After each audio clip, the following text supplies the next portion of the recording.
स्वागत है आप सभी का मेरे चैनल गॉसिप विद अंबिका में। और मैं हूं आपके साथ अंबिका मिश्रा। तो चलिए वीडियो की शुरुआत करते हैं और हम जानते हैं कि आज की वीडियो का टॉपिक क्या है। आज की वीडियो का टॉपिक है कम्युनिकेशन स्किल्स।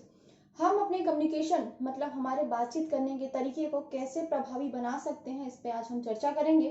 बहुत सारे ऐसे लोग होते हैं जो पढ़े लिखे बहुत होते हैं, बहुत अच्छी मतलब पर्सनालिटी उनकी बहुत अच्छी होती है, लुक वाइज बहुत अच्छे होते हैं, लेकिन जब वो किसी के सामने बात करते हैं तो वहां पर वो उतने ज्यादा इफेक्टिव नहीं लगते। तो आइए जानते हैं कि हम एक अच्छे कम्युनिकेशन के लिए हम क्या कर सकते हैं।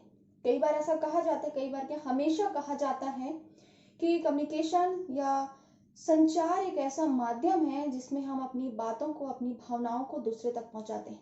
और ये बहुत ज्यादा मैटर करता है कि हम अपनी बातों को दूसरों तक कैसे पहुंचाएं और किस माध्यम से पहुंचाएं कि वो जल्दी हमारी बातों को समझ जाए। आज दुनिया में जितने भी ऐसे लोग हैं जो सफल हुए हैं ना, वो ही लोग हैं जिन्होंने अपनी कम्युनिकेशन पर बहुत अच्छे से काम किया है और उनकी कम्युनिकेशन बहुत अच्छी रही। ऐसे कई लोग हैं जो आज के टाइम पे सक्सेस हुए हैं। तो चलिए हम इन बातों पे बात करते हैं कि कम्युनिकेशन के लिए हमारे पास क्या क्या होना चाहिए। सबसे जो चीज जो मायने रखती है, सबसे बड़ी चीज है कि आपके पास सबसे पहली चीज होनी चाहिए कॉन्फिडेंस। इन सारी चीजों में सबसे जो मेन जो बात होती है वो होती है कॉन्फिडेंस। आपको अपने में कॉन्फिडेंस होना चाहिए कि जो मैं बोल रहा हूँ या जैसा मैं बोल रहा हूँ वो बहुत सही है। जरूरी नहीं है कि आप ओवर कॉन्फिडेंट रहें अपने आप को कि नहीं, अगर आप गलत भी बोल रहे हैं तो सही है, नहीं ये बात नहीं। लेकिन हाँ, अगर आप अपनी किसी बातों को, अपने मुद्दों को अगर आप रखते हैं तो आपको अपने ऊपर ये विश्वास होना चाहिए कि आप पूरी तरह से सही। सबसे पहली चीजें हैं कि आपके चेहरे पे वो सारी चीजें दिखे, कि आपको ये लगे या सामने वाले को ये लगे कि आप में कॉन्फिडेंस की कमी नहीं है। इसी पर चलते कॉन्फिडेंस पे अगर आप कम्युनिकेशन की अगर हम बात करते हैं तो दूसरी जो सबसे जो चीज जो मैटर करती है इस चीजों में वो होती है आपकी बॉडी लैंग्वेज। बॉडी लैंग्वेज में देखिए, बॉडी लैंग्वेज मतलब होता है कि आप अपनी बातों को कैसे, किस हाव भाव से आप सामने वाले के साथ कर रहे हैं। अब इसमें ये बात आती, हो सकता है कि कोई व्यक्ति हो जो लुक वाइज अच्छा ना हो, जो पर्सनालिटी वाइज अच्छा ना हो, लेकिन उसकी बात करने का तरीका, उसके बातों को व्यक्त करने का तरीका बहुत अच्छा है, तो वो आपसे और हमसे बेहतर बन सकता है। तो कम्युनिकेशन में सबसे ज्यादा जो मायने रखती है कॉन्फिडेंस के बाद वो है आपकी पर्सनालिटी डेवलपमेंट। पर्सनालिटी पे आपको बहुत ज्यादा ध्यान देना होगा, कैसे आप बात कर रहे हैं, किस हाव भाव से बात कर रहे हैं और किस माध्यम से आप अपनी बातों को लोगों तक पहुंचा रहे हैं, ये चीजों का आपको खास ध्यान रखना होगा। तीसरी जो चीज जो आती है वो होती है कि आपको एकदम नॉर्मल रहना है। नॉर्मल लाइक सहज बनना है आपको। सहज मतलब बिल्कुल भी आपके चेहरे पे नर्वसनेस नहीं होनी चाहिए, बिल्कुल भी आप डरे हुए ना लगें और आप अपनी बातों को बहुत ही अच्छे तरीके से बात कर सकते हैं। जहाँ पे आप सहज रहेंगे, जहाँ पे आप बहुत अच्छे से बात करेंगे तो आपकी जो बातें हैं, आपकी जो कम्युनिकेशन स्किल्स हैं वो ऑटोमेटिक अच्छी हो जाएंगी। सपोज अगर आप किसी से बात करते हैं, आपको ये लगता है कि मैं जिनसे बात कर रहा हूँ वो लोग मेरे अपने हैं, अगर कुछ गलती भी होगी तो वो उन गलतियों को सुधार लेंगे। तो ये होता है कि सबसे पहले आप अपनी बातों को रखने के पहले आप सबसे पहले सहज होना सीखें। उस माहौल में अपने आप को ऐसे डालें कि आपको वो माहौल अनजाना सा ना लगे, अजनबी सा ना लगे। तो तीसरी बात है, आपको बहुत सहज होना पड़े। चौथी बात जो मैटर करती है वो है कि आपको ये ध्यान रखना होगा कि आपकी उम्र कितनी है और आप किस प्रोफेशन से बिलोंग करते हैं। क्योंकि कई बार ऐसा हुआ है कि आपकी उम्र है बहुत बड़ी, समझ जाइए कि आप 40, 45 या 50 साल के हैं और आप अपनी बातें कर रहे हैं बच्चों के जैसे। तो this is not like that कि आप अपनी उस उम्र में जाकर आप ऐसे बच्चों टाइप बात कर रहे हैं। मैं ये नहीं कहती कि बच्चों के जैसे बात नहीं करना चाहिए, क्योंकि कभी भी जो दिल है वो बच्चा हमेशा रहता है ना, वो कभी बूढ़ा नहीं होता है। लेकिन हम जिस जगह पे हैं, जिस प्रोफेशन में हैं, कम से कम उस बातों का हमें ध्यान रखना चाहिए कि हम जो बातें कर रहे हैं उसके क्राइटेरिया क्या है और उसे हमें कैसे सामने वाले के सामने बात करनी। चौथी जो बात मैटर करती है वो है लैंग्वेज का सेलेक्ट करना, मतलब सही भाषा का चुनाव करना। अब आप सहज हैं, अगर समझ लीजिए सपोज अगर मुझे हिंदी बहुत अच्छे से आती है, मैं हिंदी में आपसे बात करना चाह रही, तो मैं अपनी बातों को आपसे हिंदी भाषा से ही अपनी बातों को बहुत अच्छे से आप सभी को समझा सकती हूँ। जिस भाषा में मैं सहज नहीं हूँ, जिस जगह पे, जिस लैंग्वेज को लेकर के मैं कंफर्टेबल नहीं हूँ, उस लैंग्वेज में मैं आपसे अपनी बातों को नहीं रख पाऊंगी। तो आपको जिस भाषा की जानकारी है, जिस भाषा में आप अपने आप को बहुत अच्छे से एक्सप्रेस कर सकते हैं, आप प्लीज उन्हीं भाषा का आप चुनाव करें। और साथ ही साथ जो पांचवी पॉइंट जो आपके साथ में आती है वो है पॉइंट टू पॉइंट आपको बात करनी है।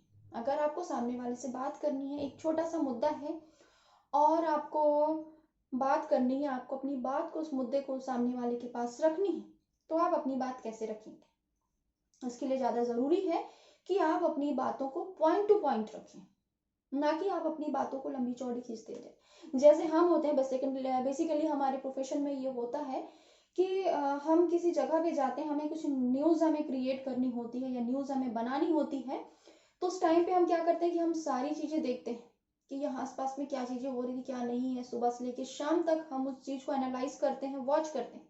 उसके बाद जब हम स्टूडियो में आते हैं तो हम उन सारी कहानियों को पॉइंट टू पॉइंट हम अपने व्यूअर्स के सामने, अपने दर्शक के सामने रखते हैं। अगर सोचिए, अगर वही बात हम पूरे सुबह से लेकर शाम तक की पूरे वाक्य को हम अपने शब्दों में और बातों को बढ़ा के अगर हम आपके सामने लाएंगे, तो क्या आप हमें देखना पसंद करेंगे? नहीं।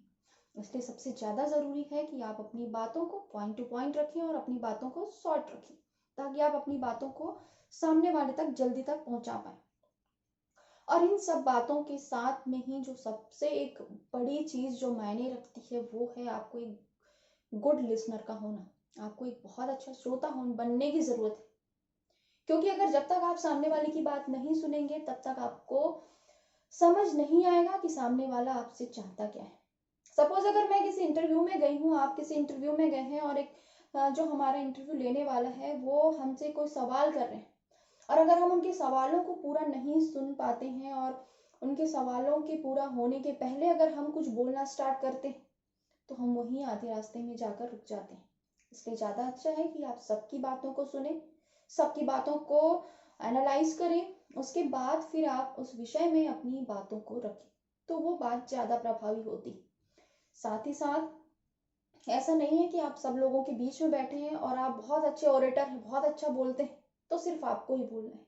नो, आपको एक अच्छा श्रोता भी बनने की जरूरत है। आप बहुत अच्छे से लोगों की बातों को सुने और उनके विचारों को सोच करके आप अपनी बातों को उनके सामने रखें, तो वो ज्यादा इफेक्टिव होगा। और साथ ही साथ मैंने जो सबसे पहले जो बात कही थी कि आपको किसी से बात करते समय या अपनी बातों को किसी के सामने अगर आप रख रहे हैं, तो आपके चेहरे पे कॉन्फिडेंस दिखना चाहिए।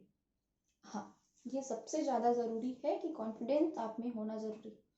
अब जरूरी नहीं है कि कॉन्फिडेंस लाने के लिए ज्यादा पढ़ा लिखा हो या अनपढ़ हो, ठीक है। कॉन्फिडेंस तो बाय नेचर आता है। ऐसा नहीं कि उसको आप किसी के स्कूल में जाके आप नहीं सीख सकते, किसी कॉलेज में जाके आप नहीं सीख सकते हैं। कॉन्फिडेंस आपको खुद से लानी होती है।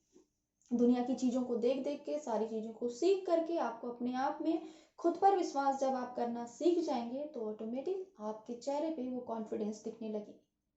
मैं ये नहीं कहती कि सब में कॉन्फिडेंस नहीं होता। एक कम पढ़ा लिखा व्यक्ति के पास उतना कॉन्फिडेंस होता है जितना एक ग्रेजुएट या पोस्ट ग्रेजुएट व्यक्ति के पास में नहीं होता है। बस उसे एक भरोसा होता है अपने आप पे, अपनी बातों पे, कि वो जो बोल रहा है वो सही बोल रहा है। तो मेरी बातें थी कम्युनिकेशन को लेकर के। तो अगर हम एक समरी अगर हम करते हैं, तो सबसे इफेक्टिव कम्युनिकेशन के लिए सबसे जो पहला जो एक फैक्ट है, एक ट्रिक है, वो है कि आपको आपकी बॉडी लैंग्वेज बिल्कुल सही रखनी है, सही भाषा का चुनाव रखना है, आपकी उम्र और प्रोफेशन का आपको ध्यान रखना है। साथ ही साथ आप जिस जगह पे हैं, जिस प्रोफेशन पे हैं, जिस एज पे हैं, उसका भी आपको ध्यान रखना है। और इसके साथ आपको एक अच्छा श्रोता भी बनना है, ताकि आप लोगों की बातों को सुन सकें। तभी तो आप अच्छा बोल पाएंगे। अच्छा सुनेंगे, ज्यादा सुनेंगे, तो ही आप बहुत अच्छा बोल सकते हैं। इस बात को आप हमेशा याद रखें। साथ ही साथ आपकी बातें जो होनी चाहिए, पॉइंट टू पॉइंट होनी चाहिए, शॉर्ट होनी चाहिए, स्वीट होनी चाहिए, तभी आपकी बातों का एक अलग माजरा है। फिर लास्ट में जो आता है, जो मैंने कहा था कि आपको कॉन्फिडेंट रहना बहुत ज़रूरी है, तो प्लीज़ आप सभी लोग कॉन्फिडेंट रहें।